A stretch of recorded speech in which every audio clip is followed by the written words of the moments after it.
Dude, Dodge Demon owners are getting the short end of a drive shaft on this one. Why? Because Dodge's CEO Tim Kuniskis originally promised potential Demon owners back in 2017 and in early 2018 that the Dodge Demon was a one and done vehicle and would never be produced again. Now, why is this a problem? Well, the new Demon 170 is pretty much a Dodge Demon that's been given a few mods and upgraded, but it's still called a Demon. And I know what some of you might be saying. Well, this is a different car and this is not the same car, but then why not call it the Angel or the Goblin, something different? They called it a Dodge Demon, and then they add the 170 at the end. The thing of this that makes this a problem is that originally, when the car was announced back in 2017, Tim Kuniskis said that this was a one and done vehicle. And this is on video. And he later said to magazines that it was one and done. So in January of 2018, before even a lot of people even got their car, including myself, he also reiterated what he said, and he stood by their decision. Now, I know that a lot of you might be saying, well, you just be happy you got an original Dodge Demon. But you have to understand what this does to the car market and to original Dodge Demon owners. You have to understand where they're coming from. To put it in simple terms, this is a hyperbole of an example, but imagine that Leonardo da Vinci had just released the Mona Lisa, and he was still alive at the time when he talked about it, and he showcased it somewhere or was on at a museum, but then he dies. And then that painting goes up for sale, and that will never be repainted. There's one in the world. But then you find out he made another one, and maybe even another one. And this now affects the value of that painting. And then you find out a couple years later, he never died. He actually is still alive, and he's making more Mona Lisas. But all he's done is he's changed something in the background. Maybe he's added a few extra textures to the rocks, and maybe added a tree here and there, and he calls it Mona Lisa 1.7. How would you feel if you spent millions of dollars and you bought that painting? Now, I know that's a crazy hyperbole, but cars are art in motion. If you're a car enthusiast, you know what I'm talking about. These cars are art in motion, and we don't buy these cars just to go from point A to point B. We buy them because we're enthusiasts. We're passionate about the brand. We want to use the car. We want to take it to shows. We're proud of it. A Demon owner would have been proud to say, this is only one of 3,300 Demons ever made, and they're never going to make another one. And here, not even barely 5 years later, Dodge comes out with another one, calls it the same thing, changes a few things, here and there, ups the horsepower, but it's still a Challenger, and it's still called a Demon. That's not right. And I'm going to read something to you from an original All-Par interview from 2018. This was probably done in January 2018. Here's recorded February 2nd of 2018. But it was entitled, "There is no 2019 Dodge Challenger SRT Demon coming." And back then they said that they were hearing rumors about another Demon coming out. So Dodge wanted to officially squash those rumors. Okay. So they said that the boss at the time, who was the CEO, Tim Kuniskis, who before he left and came back as CEO once again for Dodge, he sat down with All-Par and discussed this. He said, 2018 only, one and done. The people who sit back and wait for next year are going to miss out. Kuniskis has made similar comments on countless interviews with all sorts of media outlets, and this all happened in 2017. So the man in charge of the Dodge brand has been very clear in stating that the 2018 Dodge Challenger SRT Demon will only be offered in 2018. In addition, we got letters from Dodge, and I have it somewhere, but this article is pretty much verbatim on one of the lines in that letter that read, "Congratulations on being one of only 3,300 passionate performance enthusiasts to own a piece of automobile history." So they're making it clear that this is a rare car, and the fact that the CEO says they're never going to make it again, I mean, that should have said something. And even they admitted that, openly stating that the Demon is a 1 year only and limited to 3,300 units, played a big part in people rushing to their dealerships to order the 840 horsepower Challenger. If they ended up making more cars in 2019, they would be guilty of false advertising, but it will also have an impact on the value of the 2018 cars. And that's very true. And it's not like an entire generation of a different Challenger has come out. This is still the same platform. Nothing has changed as far as the platform goes. So we're not talking about 20 years from now and they make an electric Demon. We're talking about 5 years on the same platform.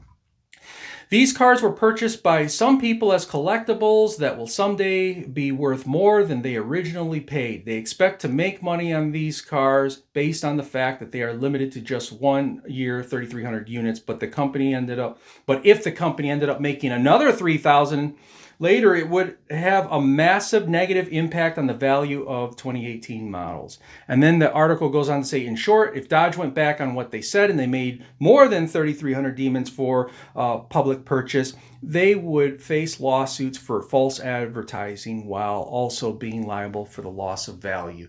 Now, I didn't buy mine for the intention of making money on it. If I did, I would have flipped it a long time ago. I drove mine. I've driven mine at the track many times. I have taken it to car shows and, across the state and have fun with it. But there are some people that did buy it to hold on to it as a collection art piece, so to speak.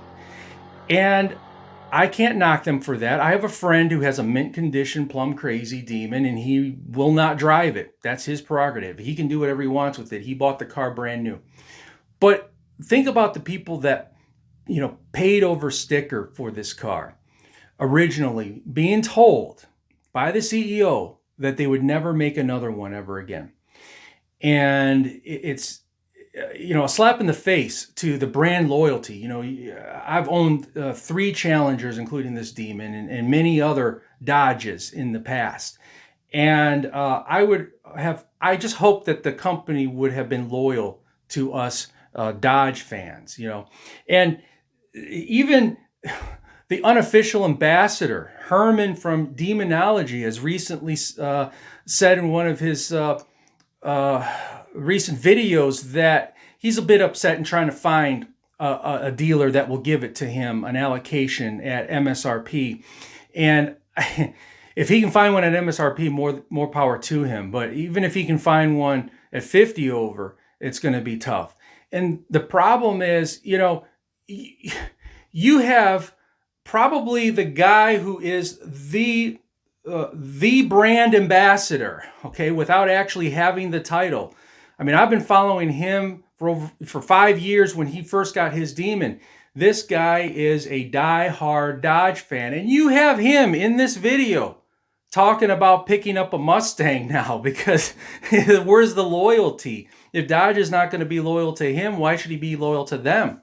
So, if Dodge can't get their act together and make this right, they're going to be making a lot of people mad.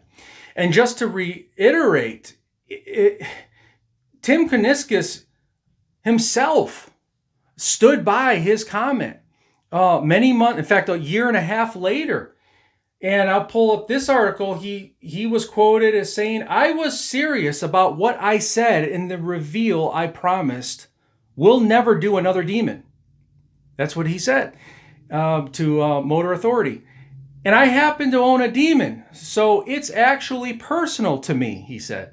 Not only don't I want to pee off the 3,299 other people, I don't want to pee off myself. So, I mean, he stated many times that this would not happen. He's still now the CEO of Dodge. I understand that Stellantis is not the same as FCA, but Dodge is still Dodge. FCA owned Stellantis then, and Dodge became part of, or I'm sorry, FCA owned Dodge back then, and Dodge became part of Stellantis later on, but it's still Dodge. You have to stand by what you say.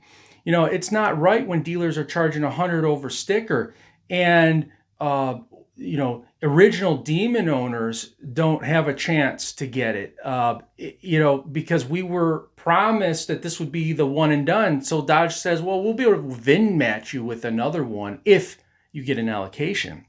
I mean, what good does that do to the original Demon owners? I mean, they had a piece of history, something that was a one and done. You could go proudly to the car show and say, yeah, that's a 1 out of 3,300. You know, they never make them again.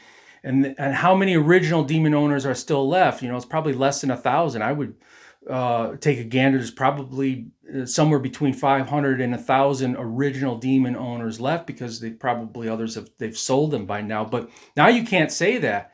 I can say that this is a 1 of 3,300 2018 model Demon that was limited production. I mean, if a watch company said, we're only going to make 1,000 of these watches and it's this model number and we'll never make another one again, and you go out and buy it, maybe even pay a premium because you want the exclusivity, see? And then 5 years later, they go and make the same watch again, exact same watch, but they just maybe change the model number, maybe change the font. That's not right. Part of the reason of owning these cars like the Demon is the exclusivity. You know, even though it's a Challenger, it still looked like something slightly different. You could tell it was a Demon. It had the Demon badge, the way the car sit up. It was a Demon. And that was something that a lot of the original owners could say they could be proud of, and now they can't. You know, the Demon 170 is better in every way, and they're making the same amount of them that they made back then, and they called it the Demon. So that's, to me, not right.